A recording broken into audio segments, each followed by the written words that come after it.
E o Conversa Sem Recalque de hoje traz a psicanalista Samira Feres. Vamos falar sobre o feminino, essa constituição que envolve nossa sociedade, o feminicídio, a constituição do masculino e tudo isso que está bem em voga e a gente acaba falando, mas a gente não define o que de fato a gente pensa sobre isso. Talvez o mais cruel de tudo isso, seja perceber que o feminicídio não acontece no escuro. Ele acontece à luz do dia, diante dos alertas ignorados, dos pedidos desacreditados e dos desacertos que já foram organizados, a gente faz de conta que nunca aconteceram. Onde é que começa esse masculino, afinal? Esse masculino agressor é uma violência patriarcal após um rito? Sem lógica? Qual é a cultura que determina esse feminino e esse masculino? Caber, calar, ceder? O que é que reage a essa brutalidade? E assim a gente começa com a nossa amiga Samira Feres. Bem-vinda, Samira. Obrigada, Ricardo. Muito obrigada pelo convite. Muito obrigada. Samira, um prazer imenso receber você, mas inevitavelmente vamos começar assim por essa pergunta. Onde é que começa esse masculino todo nesse sistema da agressão e qual é a história, qual é o processo que a gente enxerga em cima desse masculino? A gente é muita gente. Vamos começar porque a gente é muita gente, né? O masculino começa no útero, quando é gerado. Acho que nunca se olha para esse masculino como parte de um feminino. Ele também é parte de um feminino, porque ele está lá no útero. Quando a gente fala desse masculino agressor, tão em pauta ultimamente,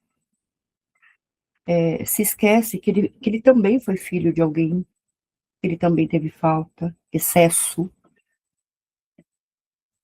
confronto ou não.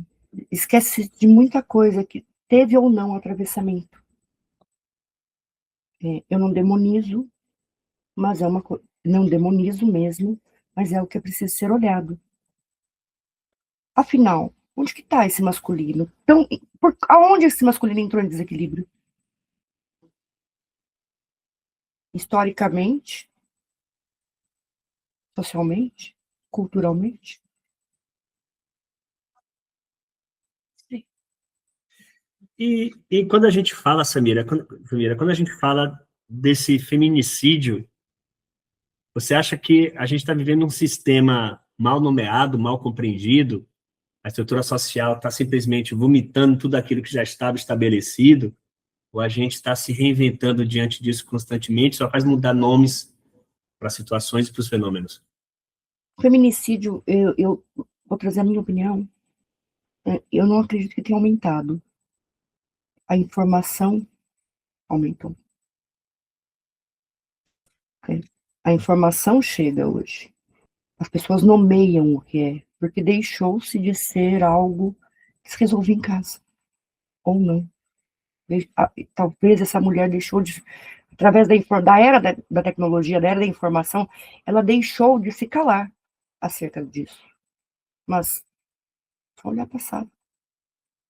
Só olhar passado. Esse feminino, o feminicídio, a palavra feminicídio, sempre teve aí. Talvez as vias de fato estejam aumentando. Parece que está tendo uma quebra ou uma ruptura de barreira. Porque eu ia até aqui. E agora, por quê? Engraçado, porque me fez pensar algo aqui. Muda-se a legislação, para e aumenta. É interessante isso. Também será que não é uma resposta? Vamos falar do Brasil. Nós estamos aí numa sociedade dos extremos. Culturalmente está havendo muito extremo. Será que não é mais um dos extremos? O extremo machismo e essa mulher antes calada com voz. Pouco importa que, neste momento, a quem ela se dirige, mas ela já se dirige, ela não se cala mais. Ela não se cala mais. Talvez uma sociedade que esteja em mudança. E quando a gente faz essa relação, Samira, entre a história desse masculino e a sua história com o útero, e justamente essas conexões dos atravessamentos, de alguma forma, isso também traz a responsabilidade para essa alta do feminicídio, essa agressão ao feminino, a partir dessa Constituição, trazendo para a mulher essa corresponsabilidade?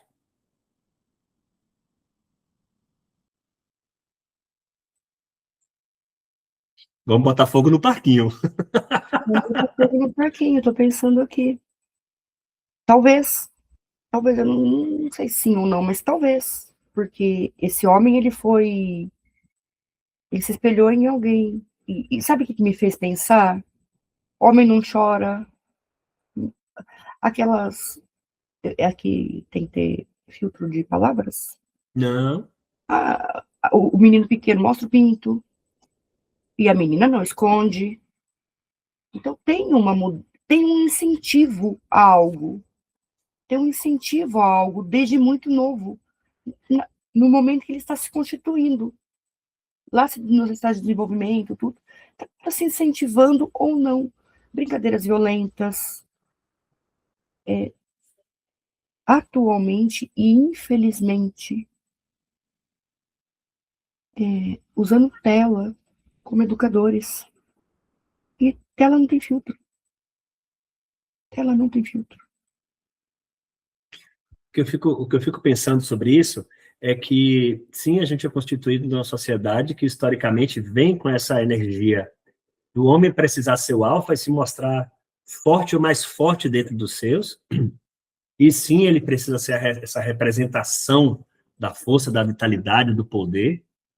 Hipocritamente vivemos isso, e a mulher como elemento submisso ou subjugado, né? E a gente vê essa representação, inclusive, nas empresas, onde a mulher com melhor capacidade, inclusive, no mesmo cargo que o homem, ganhando menos, mas porque o homem ganha mais.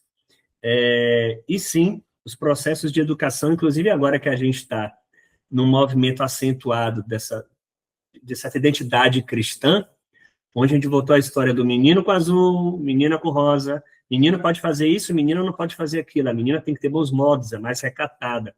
Então a gente acaba dando um passo para frente, mais uns 10 para trás nesse jogo, né? O que eu queria trazer para a nossa psicanálise sobre isso, Samira, é assim, o feminino não é sinônimo de mulher, mas é uma posição que escapa ao controle. Você acredita que parte da violência patriarcal nasce também desse ódio ao que não se deixa nominar? Uau! Uau, nunca tinha pensado tão profundamente assim.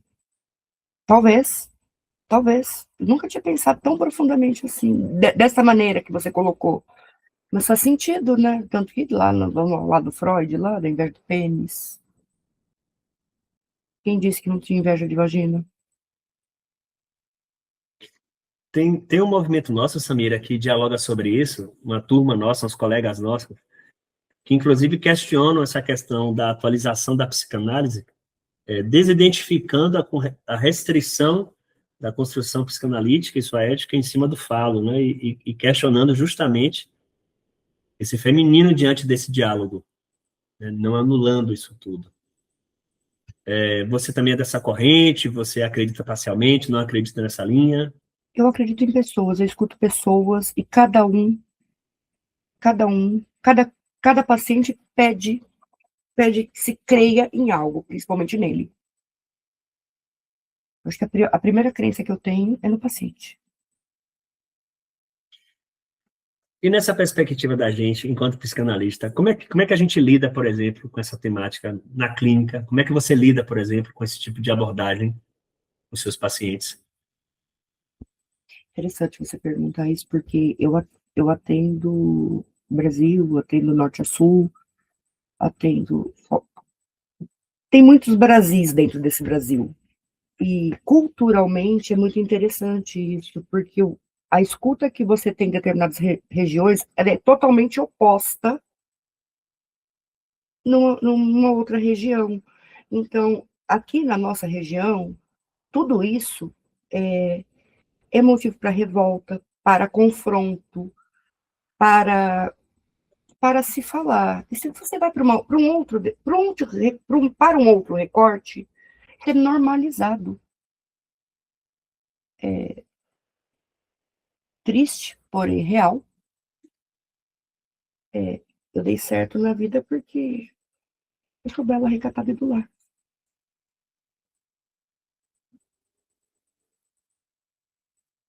Onde essa mulher perdeu o direito de desejar?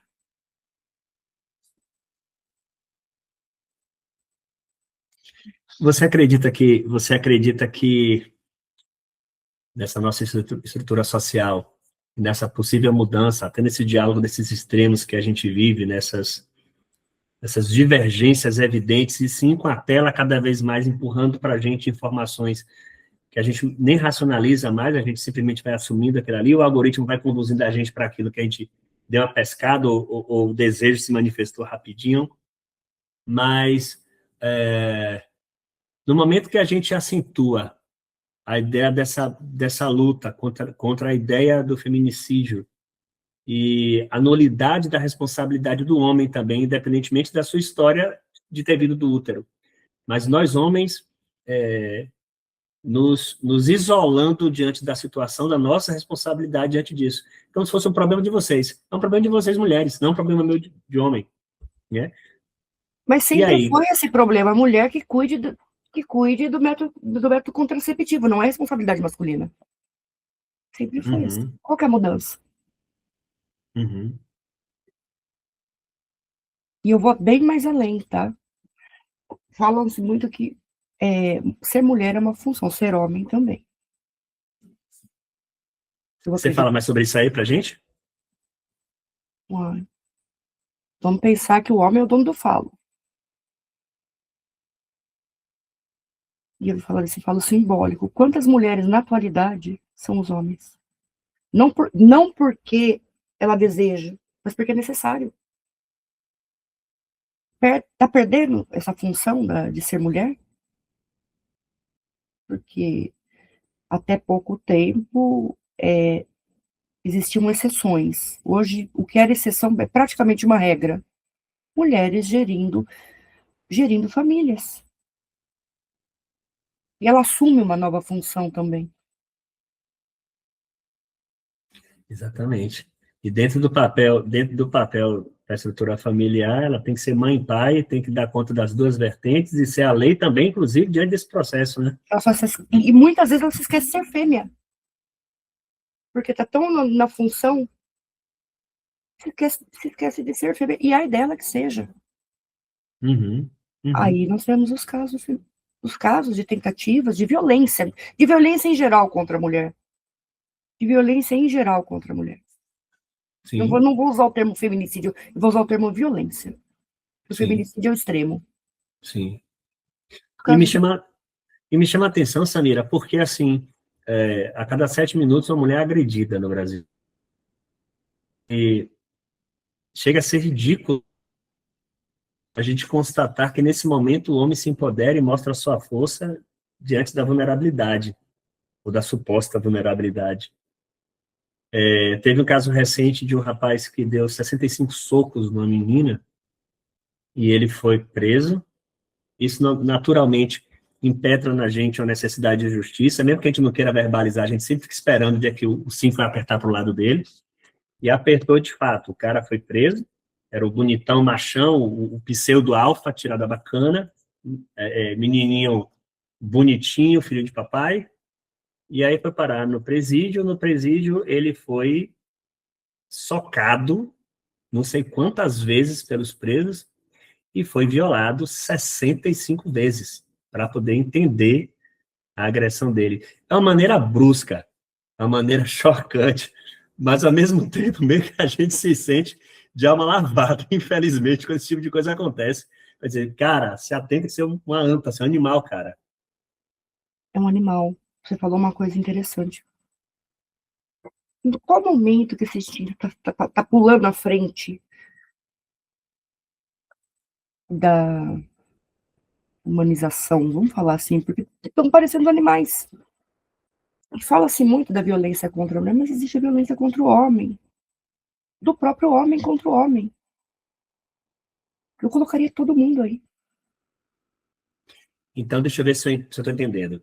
Pela sua perspectiva, se não for, você me corrige. Pela sua perspectiva, sim, existe a questão da agressão contra a mulher, existe as violências e as violações que são recorrentes, e existe a figura masculina, que é responsável, sim, mas que também ele vem de seus atravessamentos, que também fazem parte dessa constituição dele, Sim, que também corresponsabilizam em alguns momentos, em algumas determinadas situações, a mulher na sua estrutura familiar. É isso aí?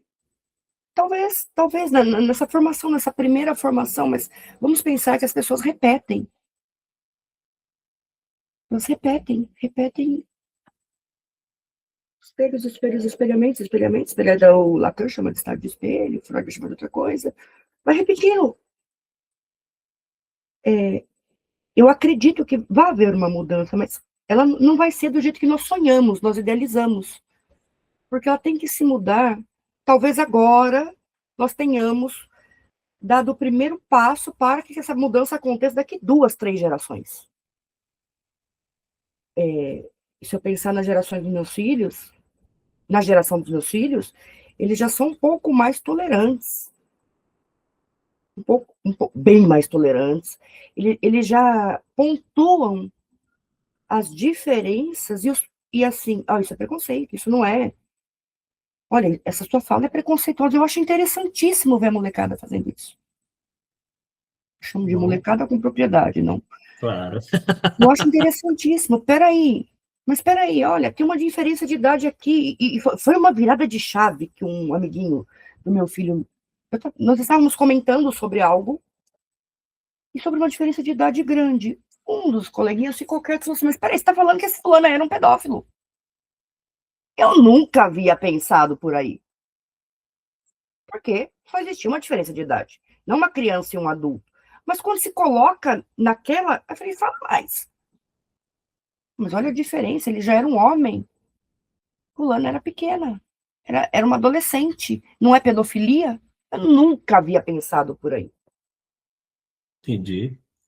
Eu quero trazer uma situação, Samir, eu já trouxe isso em outro programa, falando sobre a questão do feminino também, a história de Mulheres com Falo, foi o segundo programa que a gente fez, não foi o terceiro, e eu trouxe uma situação que, assim, eu vim de uma família que estruturalmente é feminina. A minha constituição de regência é matriarcal, é minha avó e minha mãe. Minha avó ficou viúva quando minha mãe tinha 8 anos de idade, então foi bem cedo, e ela assumiu a condução da família, a ponto, família piauiense, família interior do Piauí, aquela turma. E aí foi naquela linha onde minha avó, até morrer, ela dizia se os filhos ou os demais podiam namorar com aquela pessoa ou não, porque tinha tal altura da família. Ela aprovava ou não o casamento se ela gostasse da pessoa, achasse que a pessoa estava na altura da família. E ela tinha um masculino, uma energia masculina extremamente forte, a ponto de ser rígida, como se fosse, de fato, falocentrista, assim, sabe, nesse sentido. Minha mãe não seguiu à risca essa leitura dela, até porque foi cristã católica, então vai todo para o outro lado, né? E o cristianismo devoto masculino nesse sentido. E aí, minha mãe teve que atuar como mãe e pai para mim, por exemplo, porque meu pai foi ausente, meu pai não se fez presente em hora nenhuma.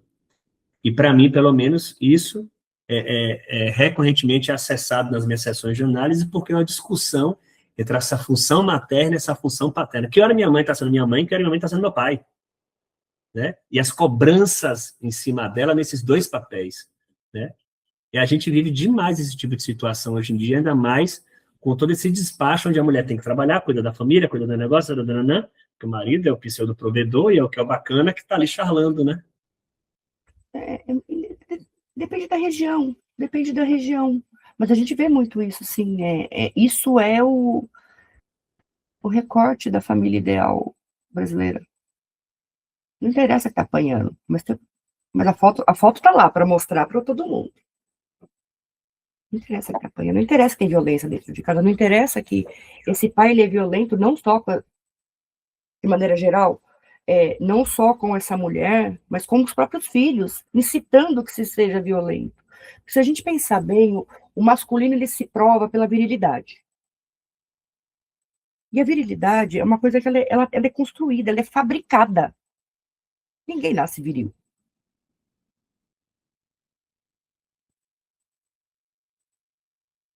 Fala mais um bocadinho sobre isso aí.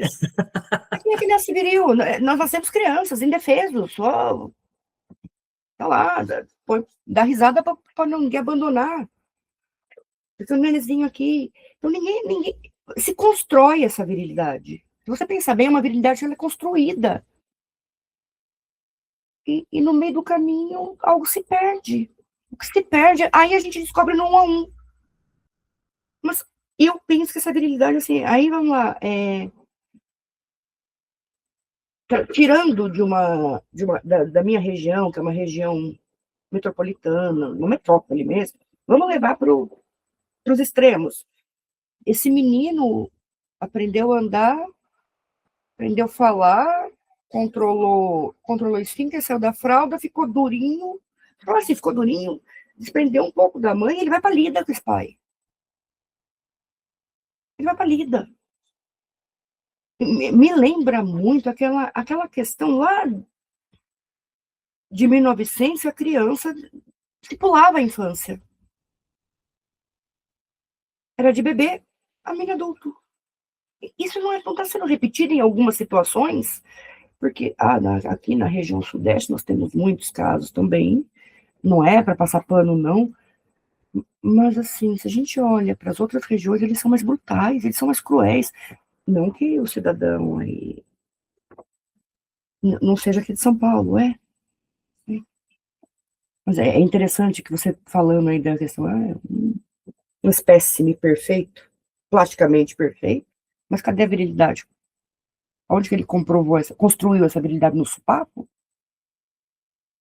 E tem uma coisa, né, Samira, da intolerância, né? Eu não posso ouvir desaforo, eu não posso ser corrigido, eu não posso ser vulnerabilizado, eu não posso mostrar minha fraqueza, bem com a história que você falou, né? Homem não chora.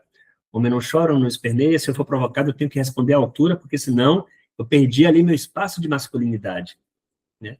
E, de repente, há um desvio onde, como ele não consegue também, diante de seus atravessamentos, fazer isso com outro homem, ele vai lá e faz na mulher, porque ele vai no elemento que, para ele, é mais vulnerável. E muitas vezes, inclusive, entra no esparro, né? Porque pegam as mulheres também que só... E, por exemplo, a sua avó. Quando você falando da sua avó, pensando, que eu não fosse homem, bestava com essa mulher, não. Uhum. Mas Exatamente. é interessante mesmo, né? E esse mesmo homem, aí vamos falar de uma coisa da misoginia, porque quando é diferente, quando se depara com um homem que tem uma sexualidade diferente da dele, ele também agride, ele também violenta. É a mesma pessoa.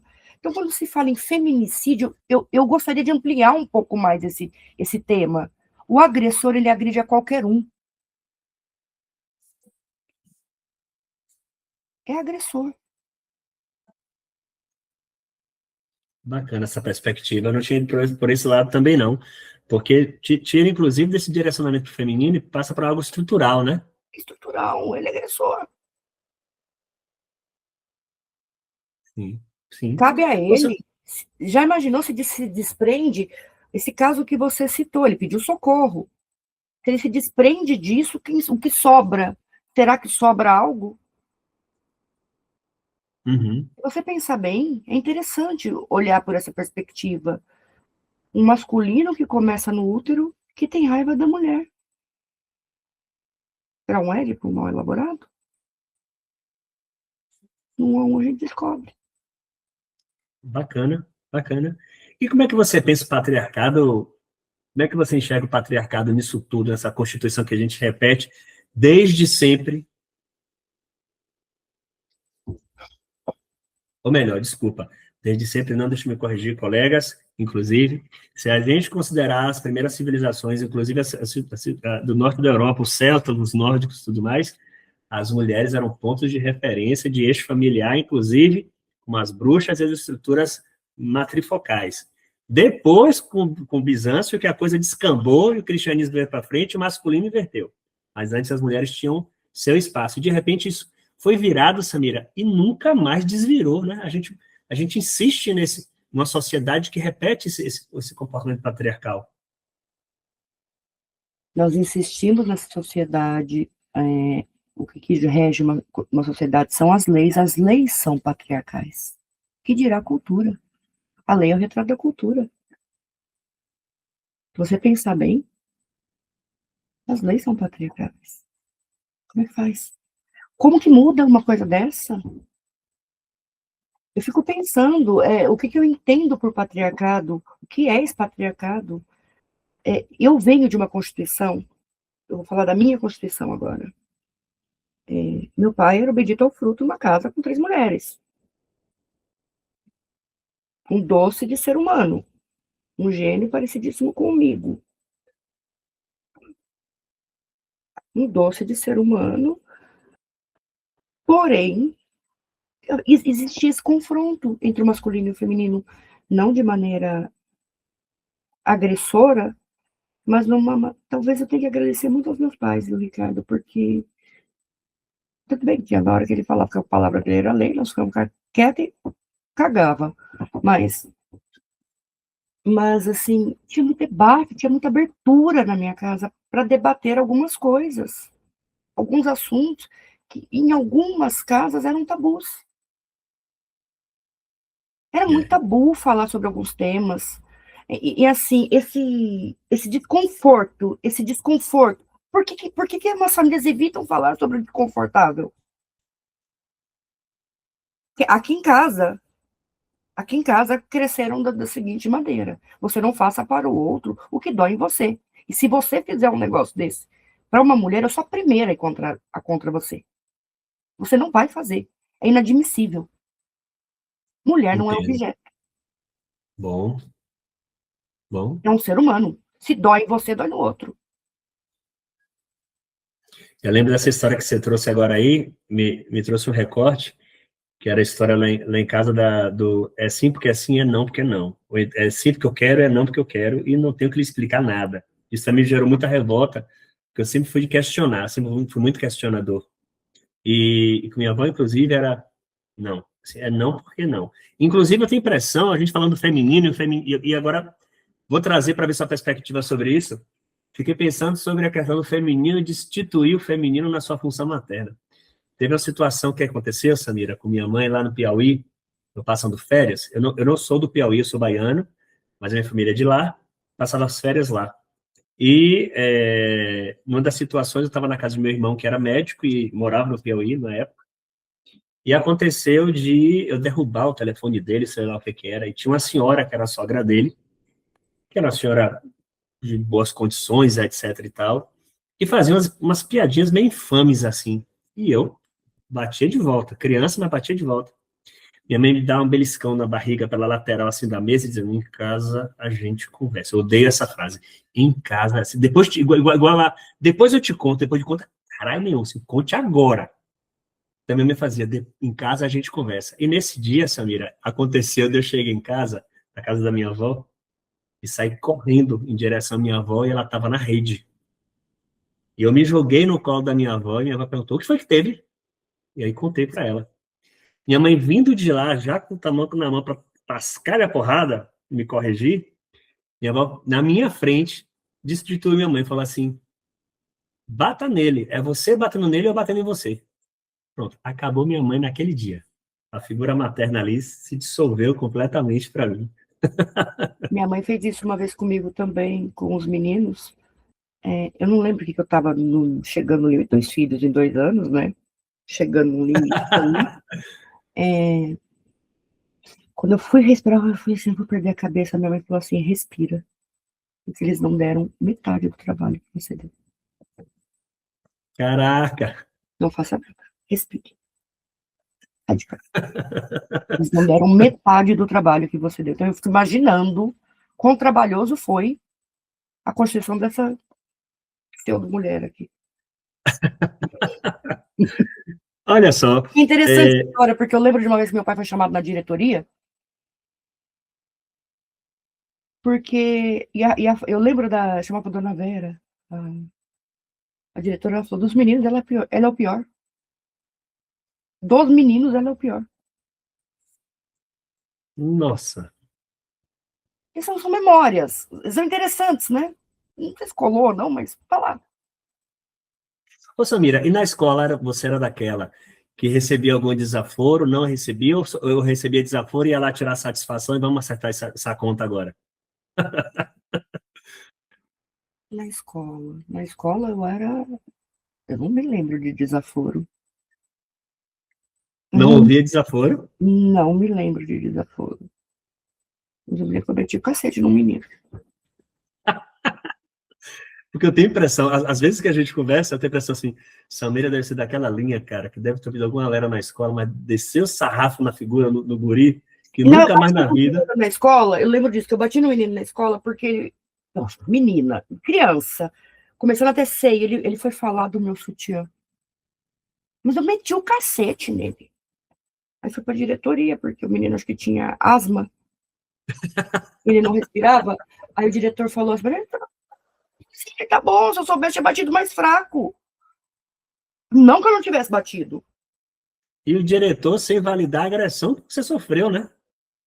Porque não foi uma agressão Não física, foi uma mas foi uma agressão agressão. Brincar, psicológica, cara. brincar com o meu sutiã, brincar. É interessante você falar, lembrar disso, porque assim, estava falando do feminino. O feminino, qual que é o maior símbolo do feminino? O peito. Não é o útero. Porque tem mulher que não tem útero. É o peito. Foi falar do meu seio. Eu fui me defender, porque era uma violência. Mas errado fui eu que fui lá bater no menino. É, pancada, cara. É demais. A nossa sociedade é demais. Você acha que, diante disso tudo que a gente vive com essa história do feminino e as consequências disso, e essa identidade patriarcal, o Estado faz de conta que não vê, é leigo, entende, mas se ignora, faz o que O dá. Estado é patriarcal. O Estado é o patriarca, o grande patriarca da nação, ao meu ver. Tem pessoas bem intencionadas dentro do Estado, mas pegar o Estado, o grande Estado, ele é totalmente patriarcal. Então a gente vive estruturalmente numa sociedade que é organizada, Eu não né, de, tenho de de maneira muito. cabeça assim, tá, Ricardo? Tá. Eu não tenho de cabeça. Eu sei que a maior parte da população brasileira é de mulheres. Isso é um fato. São 53% são mulheres. Então vamos falar do grande Estado? Qual percentual nos representando? Eu não sei. Verdade, verdade. O Estado é Representatividade quase nula. quase nula. E ainda, Nula é agredida, né, Samira? isso que Porque eu no, falei, no ainda acredito Congresso, em alguns momentos. no Congresso, no Senado, a gente vê recorrentemente as mulheres sendo objetificadas ou menosprezadas dentro das suas capacidades e suas inteligências, né? Uhum. Suas posições, igual a deles, inclusive como deputados, de uma baixeza, assim, de um Queria lixo. saber aonde que ter uma vagina foi desprendido de ter um cérebro. Queria saber em que momento que isso se perdeu. Perfeito. Samira, então o Estado, sendo patriarcal, ele acaba colocando essa questão em evidência, mas ele segue à margem o tempo todo, porque ele não consegue, de fato, iluminar o problema como ele é. Não é isso aí? Eu acredito que sim. Tem pessoas bem intencionadas lá, Tá, pontualmente, mas que são minorias. tá. A grande De- maioria da população se torna minoria quando precisa ser defendida ou representada. Então, nesse momento, a gente diz também que o Estado é corresponsável pela manutenção dessa agressão. Então, a gente está fazendo o seguinte eixo. Existe sim a agressão masculina através da identidade do patriarcado. O Estado, cujo braço é pequeno, não consegue atuar com a clareza e necessária força e ênfase que tem. E tem também uma estrutura daquele homem atravessado, violado da sua constituição familiar. A gente até agora tem esses três eixos, é isso mesmo? Exatamente, nós temos a famosa tríade, a triangulação da psicanálise. E aí, o que nós vamos fazer com a triangulação? Vamos escutar, vamos atravessar e vamos seguir em frente. Ou não. Com muita sorte atravessa. Você acha que enquanto sociedade a gente vai conseguir virar essa folha? Você acha que isso vai acontecer algum dia mesmo? Eu não vou conseguir, eu espero que as próximas gerações. Eu vou tentar, mas eu não tenho pretensão nenhuma de conseguir, mas eu espero que as próximas gerações virem. Sim. Mude. E você falou, e você falando isso, eu me lembrei agora da conjectura que eu fiz sobre o Estado, Samira. E sim, tem algumas forças que atuam a favor disso, mas até as mulheres que se representam no Estado e que representam vocês, precisam também trazer, pela Constituição patriarcal, uma posição masculina, um discurso agressivo, um posicionamento para serem validadas, para ter espaço, né? Exatamente. Eu lembro de uma delas, eu não vou citar nomes, que falava, essa daí é mulher macho. Não sei. Mas tem uma deputada que é a Erika Hilton, que vai com tudo para cima. Vai de igual para igual. Ela não se coloca não coloca o homem nessa hierarquia. Ela vai de igual para igual. Entretanto, caro espectador, só para deixar claro aqui, a gente não está dizendo que a mulher não pode ter ênfase, porque se ela tiver ênfase vai ser masculina e logo ela não pode estar nesse papel. Não é nada disso que nem eu nessa mira estamos falando. A gente está falando de assumir papéis que são do patriarcado, constitutivos do patriarcado, para conseguir ser ouvido, porque senão não consegue ser ouvido. É isso aí, Samira? Sim, sabe o que eu estava pensando quando você estava Hum. falando isso? Porque o masculino, ele passa por ritos. Você já pensou nos ritos da masculinidade? Não, traz aí para mim. Vamos O que é que pensar você nos pensa? ritos da masculinidade? O menino cresce, começa a ter a maturação sexual. Qual que é o primeiro rito dele?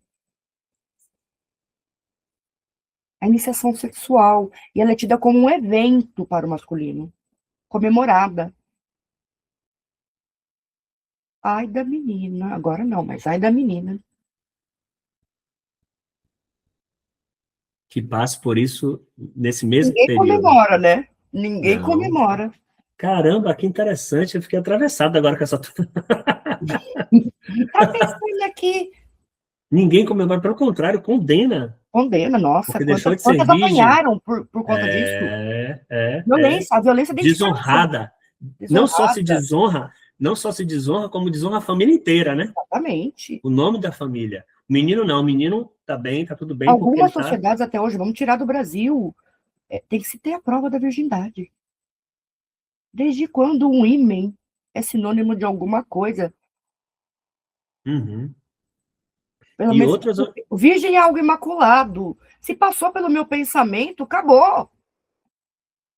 Eu acho que talvez, Samir, agora também é uma conjectura aqui super de suposição, sem nenhum fundamento Assim, concreto, eu não vou nem acessar a ciência da religião para não ir para esse lado, mas assim, eu fico pensando talvez que essa ideia do imaculado e tudo mais, você trouxe essa palavra, me lembre talvez essa questão do cristianismo e a identidade de Maria gerir Jesus, e dessa forma não teve ato sexual, eu foi não acredito através nisso. do Espírito Eu não Santo e blá, blá, blá, acredito. blá, blá. Eu não acredito nisso. Não tem como, não. Mas, mas é o que eu Eu estou não dou falando. conta de acreditar num negócio desse. Eu acho que pulou e pulou gostoso. Não tem nada disso, não. Até porque naquela época, vamos praticar hermenêutica. Nem matrimônio existia. Sexo ali não era tabu. Sexo virou tabu depois. Uhum, Eu não consigo exato. acreditar. Eu não consigo acreditar nisso. Se a gente pensar, vamos voltar lá para a história, os ritos de passagem dos meninos que iam para o. Eu não lembro certinho o nome, mas da civilização grego-romana, que iam para os tutores. Inclusive, eles eram sodomizados, iniciados sexualmente pelos tutores, para aguentar batalha. Os grandes guerreiros foram sodomizados. Exatamente. Exatamente. É verdade. Samira, dentro da clínica, na sua clínica em particular, nos seus atendimentos, e na sua extensa jornada como psicanalista, suas experiências, suas formações, o que é que te chama mais a atenção nos efeitos, enquanto efeito psíquico desse tipo de violência? O que é que te chama mais com brevidade?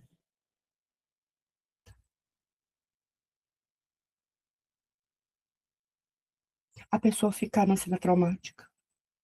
A pessoa insistir em ficar ali na cena traumática, me chama muita atenção. É muito difícil se elaborar algo,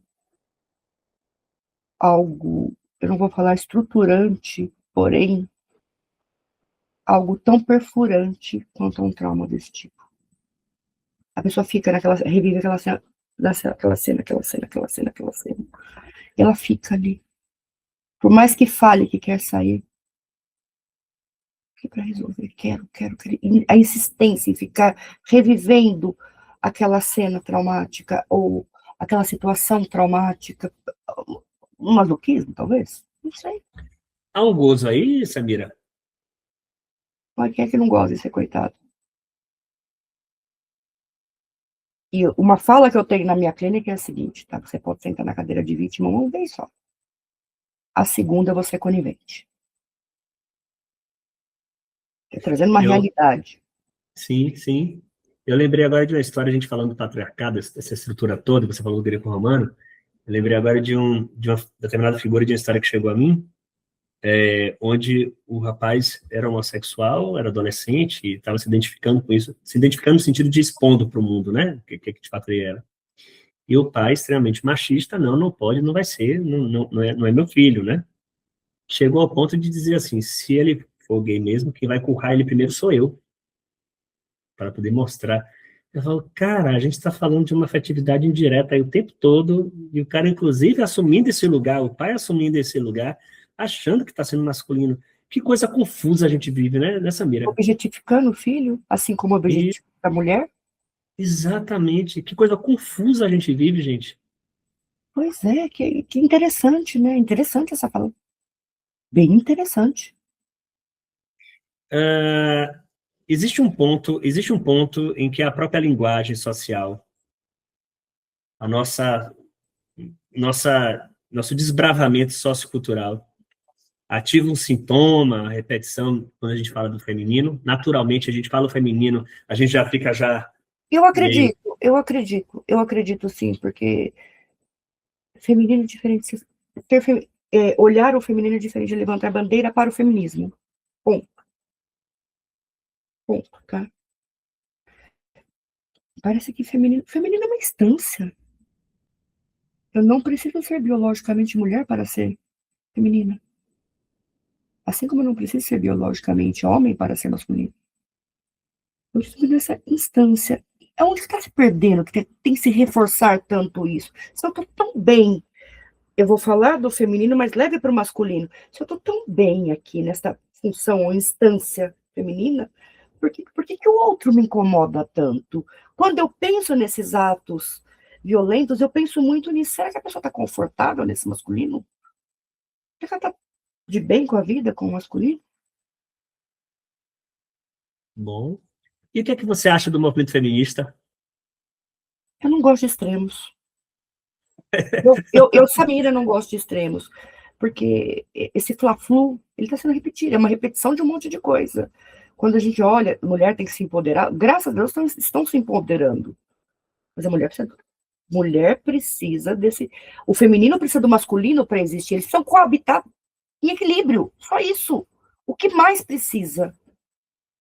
Não equilíbrio. Isso me lembrou de uma situação que eu passei, não foi exatamente com a questão do feminino, mas foi com a mulher, e foi com relação à estética e à questão do negro, né? Que é inclusive outro tema que alguma hora eu vou trazer também, porque esse negócio de o que é que a gente pode falar e o que é que a gente não pode falar, porque senão é racista, é preconceito, é não sei o quê. Eu me perco completamente nas expressões. E fico me policiando, sabe? Eu também. O tempo todo. E perco a naturalidade, inclusive. Não estou dizendo com isso que eu quero ser agressivo. Mas o que acontece? Teve uma moça, numa das cidades que eu já morei, que ela é belíssima.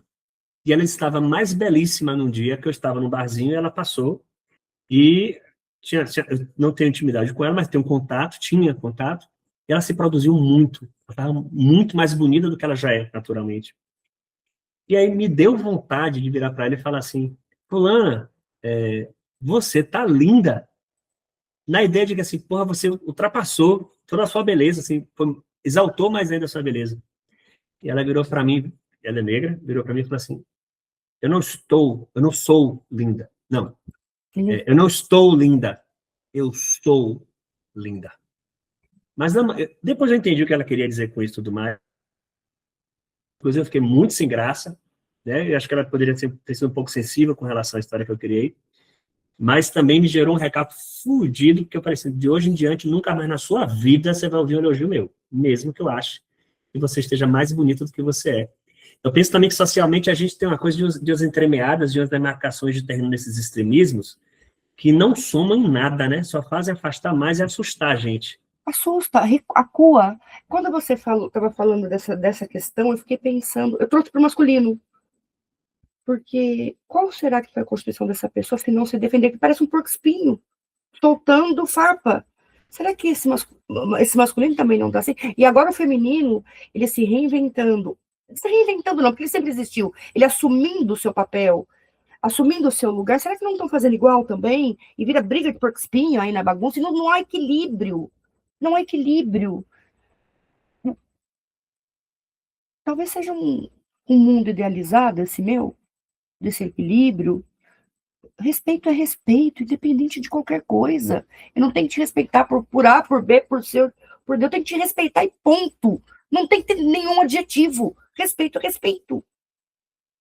Até porque também, se a gente for pensar de maneira macro, antes dessa constituição desses subgrupos e dessas defesas todas, a gente tem o indivíduo com a sua subjetividade e movimentos únicos que são pertencentes a ele, que por mais que eu tenha similaridade com alguém, não vai ser igual, né? Não vai. Não vai criar uma cola nisso Não. aí. Não vai. Não vai. Eu tomei uma invertida nesse sentido uma vez, de uma pessoa que eu me relacionava, e foi falado, a pessoa estava falando da problemática que teve em relação a racismo. Aí eu falei, eu entendi. Ele falou, não entende não. Você pode ter lido a teoria, você não sentiu na sua pele. Sabe do que eu falo? Me calou. Eu não escutei tanta verdade. Ele falou assim pra mim, você acha que você sabe. Você não sabe, você não sentiu. Aí eu virei pra ele e falei assim, mas você não cresceu escutando? Nossa, além de bonita, é inteligente. Uhum. Como se fosse grande bosta. É isso, essa história do... a gente tocou num ponto agora delicadíssimo, Samira. Eu tenho um abuso quando vem com esse negócio de local de fala. Você não tem lugar de fala, você não tem local de fala. Porque a gente anula, entre outras coisas, a empatia, a disponibilidade para o outro, a possibilidade de a gente dizer para o outro assim, porra, eu não vivi o que você viveu, mas eu entendo que não deve ter sido nada positivo, que é uma pressão contínua na sua vida. Mas não tá bom, que a gente tem que ser alocado, porque eu sou o branco, e se nós somos brancos, somos perfis europeus, nós não entendemos das outras coisas. Eu sou branco, hétero. Eu ainda sou a minoria da minoria, né? Mulher, branca e hétero. Eu não posso me compadecer da dor do outro. Cis, né? Porque você, mãe de filho, babá, dentro dessa estrutura. É verdade, piorou. Heterossexual. Piorou. Heteroafetiva, né? Heterossexual, heteroafetiva. O meu lugar de fala foi embora. É muito confuso isso. É muito confuso. Ô, Samira, diante de tudo isso, qual você acha que é o papel ético de quem fala, escuta e atua hoje na psicanálise? A gente, quanto psicanalista, o que é que a gente tem que fazer nessa clínica toda para poder atualizá-la ou não, ou quando a gente trata desses assuntos mais delicados, em particular a história do feminino e esse masculino, essa vindo de uma constituição freudiana, falocêntrica. Fereziana, vamos falar do Fereziano, porque o homem que foi criado na casa das mulheres. Você é fereziana, não é isso? Uhum. Pronto, Fereziana, do homem que foi criado na casa das mulheres, do homem que teve uma constituição matriarcal, o homem que rompeu barreiras. E aí, fala pra gente um pouquinho sobre essa história aí também, pra gente aprender. Basicamente, ele criado numa casa com 7 filhos. Eu não vou recordar agora, não sei se ele é o mais velho ou o segundo mais velho. Ele perde o pai, a mãe, em vez de se casar novamente, assume o negócio da família. Então, o espelho dele foi esse. E lá na frente, vai estudar medicina, vai encontra Gisele, uma mulher que era casada no momento, né? O homem se casa com uma mulher divorciada, lá em 1910, 14, não vou recordar bem. Já era casado, antes um pouco.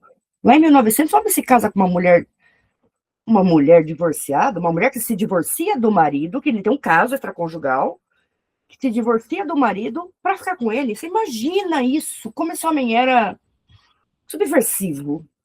Total. Subversivo, assim, total. O homem da casa das 7 mulheres. Eu brinco do que é da casa das 7 mulheres. Esse tinha um irmão. Mas esse homem aí, o Freud mesmo, o grande espelho de Freud foi a mãe. Embora tenha tido ligações aí, não questionáveis ou não, masculinas, Freud sempre trouxe a questão do feminino. Não estou falando da sexualidade, da relação dele com a própria sexualidade, mas ele trouxe isso de alguma maneira. Aqueles textos que ele faz sobre a psicologia do amor, ele fala muito isso.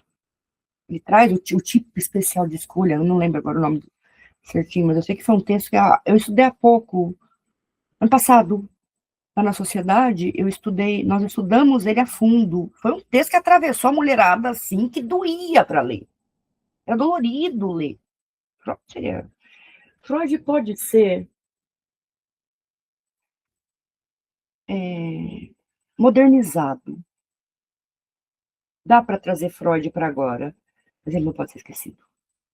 Perfeito. E acho que precisa trazer ele para agora, Precisa né? trazer esse olhar moderno. Essa releitura de Freud, não é lá. Vamos lá em Freud, vamos reler, pensar na época, pensar na construção histórica lá e trazer para cá o que adapta. Tem coisa que vai cair em desuso. Lógico que vai cair em desuso, até porque que bom que nós evoluímos. Total. E o nosso mal-estar é outro, né? A gente está em outro tempo, outro mal-estar. Diferente. Nosso mal-estar é completamente... Não é... Nosso mal-estar é mais coletivo. Se você pensar... No geral, o nosso da sociedade, o mal-estar no 1 a 1 é diferente, mas socialmente é um mal-estar coletivo. Lá não era. Lá eram de clãs. Isso aí, isso aí. Samira, e você acha que briga de marido e mulher a gente mete a colher? Ê, pausa boa! Eu tenho para mim que tem os espectadores que estão com os tacatos na mão aqui para nós. Depende, eu estou recebendo. Mas o que é que você acha? Em briga de marido e mulher, se mete a colher? Depende, que briga. Paciente? Não, paciente não. Paciente não pensei nisso, não. Eu pensei aquela discussão que está começando a ficar calorosa demais e sua vizinha, esquentando um bocadinho essa água já aí, já passando do ponto. Você é a favor do se mete mesmo, vamos lá resolver ou deixa que esquente mais? Eu não vou admitir violência com nada e com ninguém na minha presença. Uhum. Independente se seja marido e mulher, se seja cria. Independente do que seja, eu não admito violência. Eu não gosto de violência. Meu limite, eu acho interessante isso, porque eu tenho um limite muito...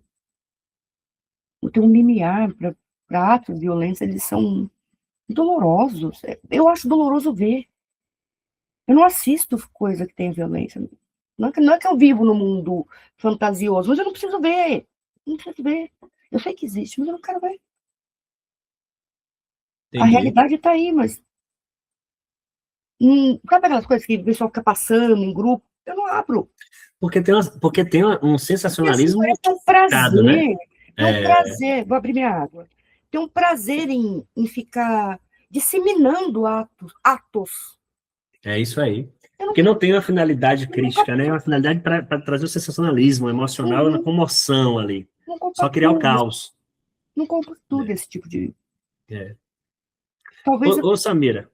Talvez eu pense muito na Constituição.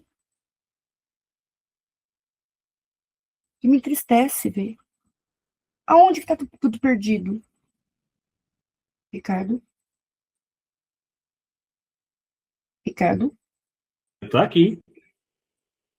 Ah, voltou. Samira? Voltou. É a Chapada Diamantina, amiga. A internet vai e volta na hora que ela quer. Mas eu continuo aqui com você. É Constituição, é de se pensar. Ô, Samira, e quando a mulher é assassinada, quando a mulher é morta? Do que essa representação está trazendo a punição? Que tipo de punição está trazendo essa representação? O que está sendo dito ali? É porque a nossa câmera, Samira, só muda um para o outro quando alguém fala. Se a turma estivesse vendo suas caras durante as minhas perguntas. O que muda?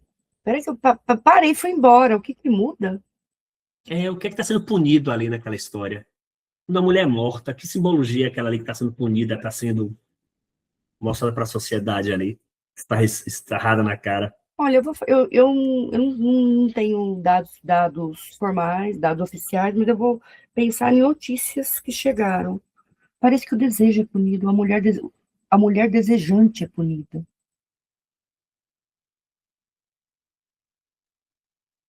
A mulher desejante é punida, perfeito. É a mesma impressão que eu tenho também. Ela não pode desejar, ela tem que ser continuamente um objeto diante daquilo que é determinado e que o patriarcado acredita, seja lá sua constituição, que é funcional para ela. Quando ela sai daquele papel que determinaram para ela passou a ser como tem que ser aniquilada. Tem que ser aniquilada, lógico. Pô, que bosta de sociedade. Porra. Porra. Que bosta. Samira, a gente está terminando, eu tenho uma última pergunta, que é assim, se o patriarcado sobrevive pela repetição, o que poderia, de fato, interromper esse ciclo hoje? Educação, educar esse feminino para que se crie um masculino saudável. Eita, resposta boa danada. Samira, quem é Samira Feres, gente? Quem é Samira Feres? Onde é que a gente encontra ela? Como é que... Será que sem filtro, sem máscara? É isso. Samira, fala de você aí. Como é que a gente encontra você, seus atendimentos, horários ok, estão disponíveis? Atualmente, eu tenho 2 horários disponíveis na minha agenda. Diferente, eu prezo pela qualidade do atendimento, então eu tenho uma agenda mais reduzida. Eu tenho uma agenda dentro do meu limite, eu respeito meus limites. Até de escuta. Eu tô no Instagram, eu não sei o nome do meu Instagram, é alguma coisa. Samira, eu vou colocar... Turma, eu vou colocar Coloquei. no chat, eu vou Porque eu sou colocar uma pessoa muito boa, sabe, que entende tudo, que lembra tudo. E contato de telefone, O Samira? telefone é meu WhatsApp, que acaba... que ele tá lá no Instagram, que ele é profissional mesmo. Turma, desculpa interromper você, amiga. PSICAN, psican.samiferes. PSICAN.SAMYFERIS. Vai estar aqui no canal e vai estar também no Instagram quando eu divulgar o vídeo. Siga e vai trocar uma figurinha com ela e vá para o atendimento com essa criatura que é fogo no parquinho. Não só atendimento, gente, vamos estudar, porque você vai Vamos fazer estudar. pares. E assim, eu vou falar o que eu penso mesmo, tá, Ricardo? Claro. A pluralidade, você tem que aprender a ser plural na escuta. Porque o que chega na clínica é a pluralidade. O estranho que chega na clínica não é o moldado. Ninguém leva flor para a clínica. A gente leva saco de merda, merda é dinheiro, né? Mas a gente leva o pior lado para a clínica. Então, assim, tem a questão de estudo, tem grupos de estudo que...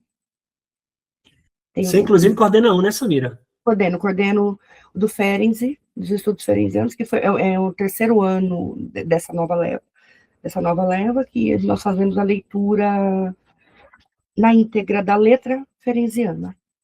Leitura e livre associação, nada muito preparado, sem custo.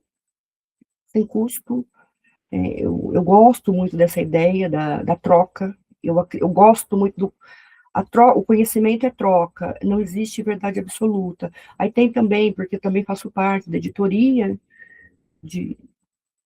da ADM Desenvolvimento Humano, então lá tem um grupinho que tem a Sociedade das Terras, que é do Darcy, tem a Sociedade das Terças, temos artigos que nós produzimos para a publicação. Tá tudo por lá. Coisa boa. A pseudociência pode ser escrita como ciência. Pode ser escrita como ciência. Não que vai se enquadrar em nada. Por que não? Ter um olhar sério para aquilo. Ético. O mais importante, a psicanálise é uma ética, nada mais do que isso. Perfeito. Perfeito, que bom.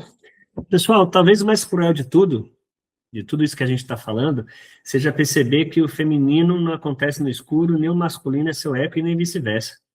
Eles acontecem à luz do dia, diante de alertas ignorados, de pedidos desacreditados e de educação que muitas vezes falha. A gente faz de conta que a gente vive em sociedade quando a gente ignora todas as nossas potências e nossos vacilos, nossos atravessamentos. A violência patriarcal não é apenas o ato final, é uma lógica, uma pedagogia da dominação, uma cultura que ensina que o feminino deve caber, calar, ceder, e que reage dessa forma, de maneira intensa. Mas o masculino, o Estado, você, eu, todos nós somos implicados nessa Constituição e nessa verdade. Esse foi mais um Conversa Sem Recalque. Por favor, manda. Com a sua... Vou deixar só uma. Vou deixar uma de final, hein? Que falha? A educação ou o educador? Eita, vá para o comentário, inclusive, e comente, por gentileza, responda a Samira nessa aí. Por favor, curta, compartilhe, se inscreva no canal, passe adiante, é importante que mais gente discuta sobre isso. Essa mídia vai estar com você aqui, disponível no canal do YouTube. Dá até para fazer um grupo de pessoas interessadas, né, em pensar esse novo lugar do feminino e do masculino. Você trouxe os questionamentos pancadas aqui, hein? Tirou um meio feijão com arroz aí de algumas coisas, que deve ter provocado uma turma aqui também bastante. Mas como é que falava Freud? A psicanálise é subversão, né? É subversão, e a gente está aqui para isso. A gente tem que suportar o estranho, diferente. É verdade, suportar o estranho, adoro essa frase. Samira, imensa gratidão, muito bom conversar com você. Primeiro de nossos vários inúmeros papos. Obrigada mesmo pelo convite, Ricardo. Obrigada mesmo. Estamos juntos.